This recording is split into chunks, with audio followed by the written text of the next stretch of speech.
मार्कंडी मुनि जो थे, तो मार्कंडी मुनि ने युधिष्ठिर राजा ने थोड़ी कुछ बातें पूछी, तो कलयुग की बातें बाल स्वामी थोड़ी बताई है। तो मार्कंडेय मुनि ने कहा कि चारों युगों में अलग अलग धर्म होते हैं, युग का एक प्रभाव होता है। तो सबसे पहले चारों युगों की जो वर्ष संख्या है वो बताई। मैं आपको पहले यहाँ चार्ट के द्वारा वो बता देता हूँ, तो आपको इजीली समझ में आ जाएगा। युग वर्ष दो बात आएगी। तो जैसे कि कलयुग है, कलयुग के 4,32,000 वर्ष है, द्वापर युग के 8,64,000 वर्ष है, त्रेता युग के 12,96,000 वर्ष है, और सतयुग के 17,28,000 वर्ष है। अभी ये चारों युग को आप मिलाएंगे तो उसको एक चतुर्युगी कही जाती है, और एक चतुर्युगी के वर्ष होते हैं 43,20,000। 43,20,000 वर्ष होते हैं, उसको एक चतुर्युगी बोलते हैं। और ऐसी 1,000 चतुर्युगी व्यतीत होती है, तब ब्रह्मा जी का एक दिन होता है। दूसरी 1,000 चतुर्युगी व्यतीत होगी, तब ब्रह्मा जी की रात्रि खत्म होगी। 2,000 चतुर्युगी व्यतीत होने पर ब्रह्मा जी का एक दिन होता है। और ऐसे ही 30 दिन का मास होता है, 12 मास का एक वर्ष होता है, और इस तरह से 100 वर्ष तक ब्रह्मा जी जीते हैं। कितने? 100 वर्ष तक जीते हैं।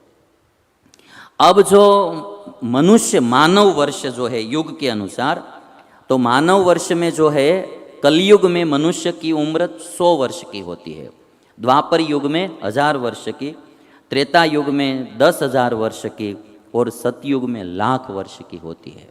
सतयुग में 1,00,000 वर्ष की होती है। ये मार्कंडेय मुनि ने, क्योंकि मार्कंडेय मुनि चिरंजीवी है, इसलिए मार्कंडेय मुनि सब कुछ जानते हैं, तो उन्होंने बताया।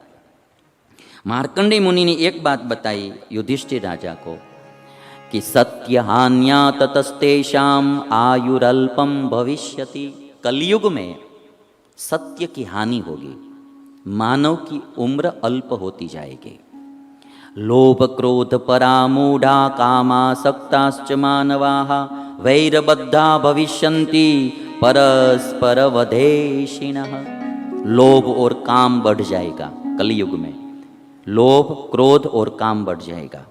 वैरबद्धा भविष्यन्ति, एक दूसरे के साथ वैर ही वैर होगा, परस्पर वैर बढ़ जाएगा कलयुग में।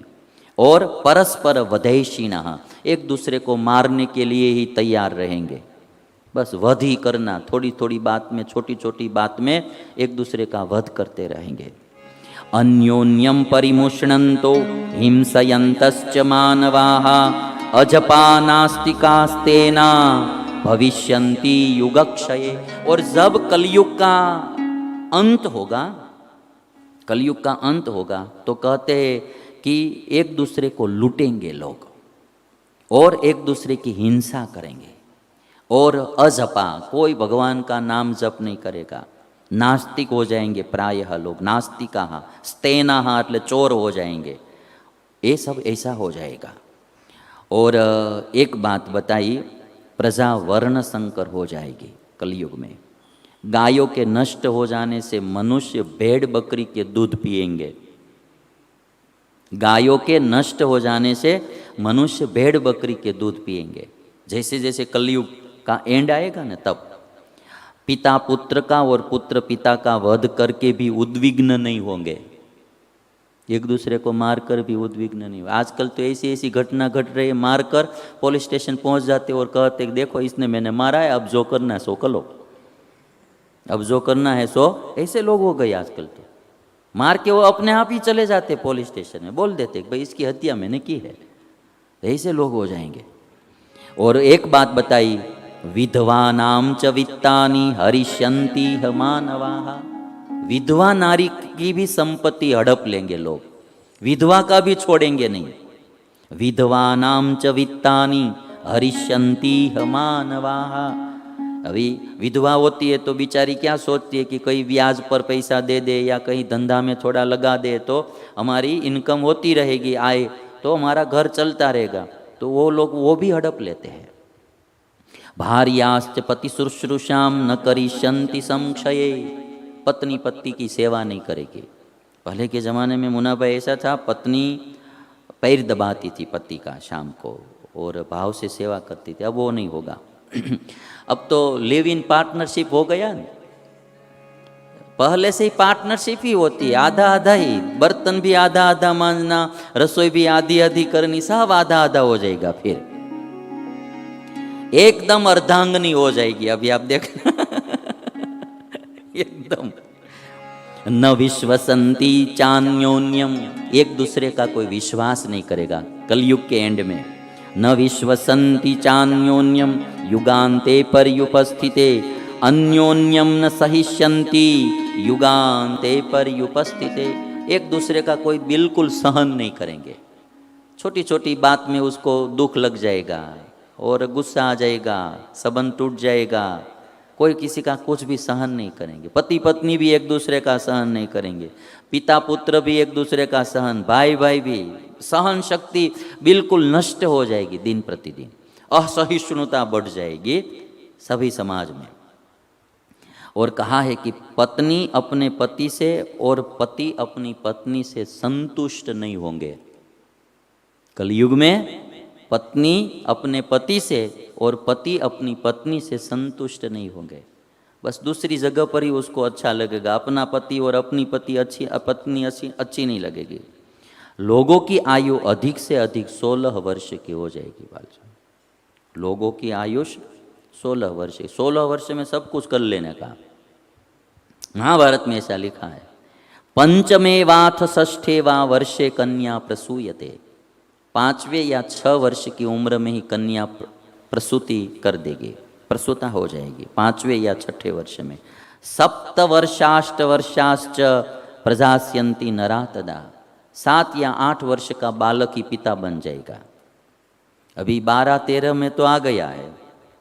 अभी तो इतनी कई घटनाएं ऐसी घट रही है कि 12-13 वर्ष की उम्र में पिता बन जाते हैं। ऐसा तो हो गया। अभी तो कलयुग का स्टार्टिंग है, 5000 वर्ष गए, अभी तो 4,27,000 बाकी है।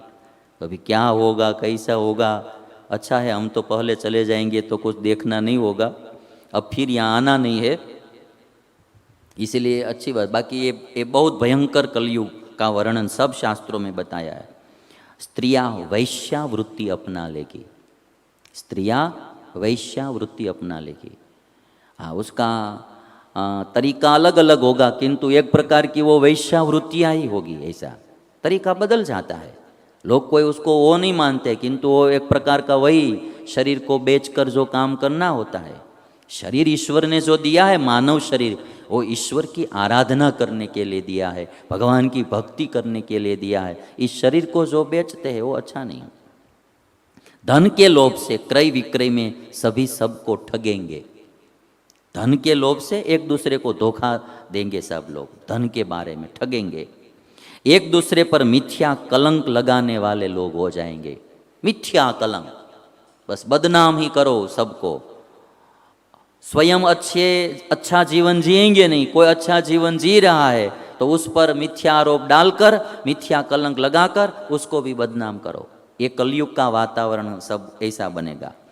मेघ असमय में ही वर्षा करेंगे। मेघ जो है समय पर वर्षा नहीं करेगा। और कहा है कि इस तरह से लोग जब हो जाएंगे, कैसे? यदा रौद्रा धर्महीना मांसादापानपा तथा भविष्यन्ति नरा नित्यम तदा संक्षेप्स्यते युगम।